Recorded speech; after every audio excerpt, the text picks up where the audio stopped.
Farz degani bajarilishi shart narsa, majburiy narsa. Buni inkor qilgan kofir bo'ladi. Qilmagan katta osiy bo'ladi. Bu majburiy ishdir degan ma'noni bildiradi. Vojib ham bizning mazhabimizda ana o'sha farzdan bir oz pastroq, lekin albatta bajarilishi lozim amal hisoblanadi.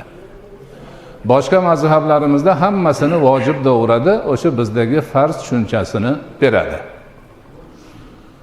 Xo'sh, Alloh subhanahu va taolo o'zi yaratgan bandalariga o'zi majburiy ibodatlarni joriy qilib, bularni hisob-kitob qilib, qilganga savob berib, qilmaganga azob berishni joriy qilishini hikmati nima? Nima uchun shu narsani qildi?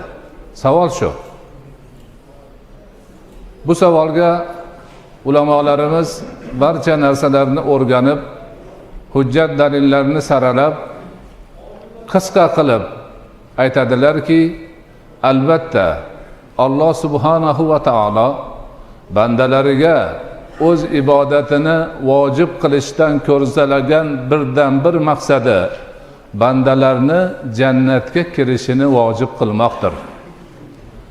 Ya'niki bandalarim albatta jannatga kirsinlar, kirishlari vojib bo'lsin deb Alloh taolo siz bilan bizga o'zimizga ma'lum ibodatlarni vojib qilgan ekan, buyurgan ekan, amr qilgan ekan. Bundan chiqadiki, ibodatlarni joriy qilish, siz bilan bizga farz qilish, vojib qilish, hisob kitobini olib borish, qilganga savob va jannatni berish, qilmaganga gunoh va dozoqni berish ishlarini barchasi faqat bizni foydamiz uchun qilingan ekan. Alloh subhanahu va taoloni bu ishlardan birortasiga zarracha hojati yo'q. Zarracha hojati yo'q.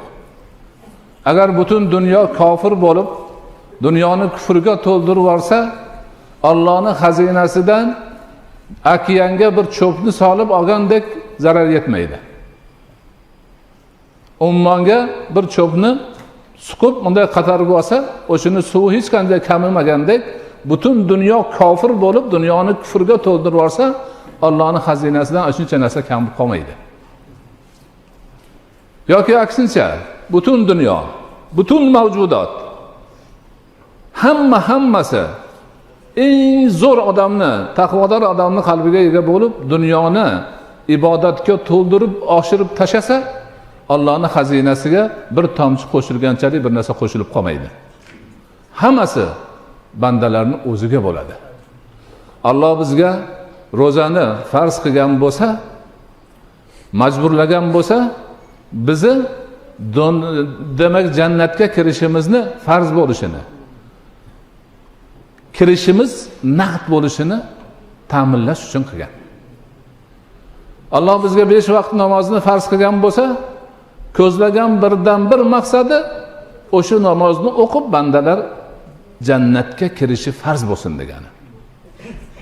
Hajni farz qilsa ham shu, zakotni farz qilsa ham shu, boshqa farz ibodatlari bo'lsa ham maqsad shu.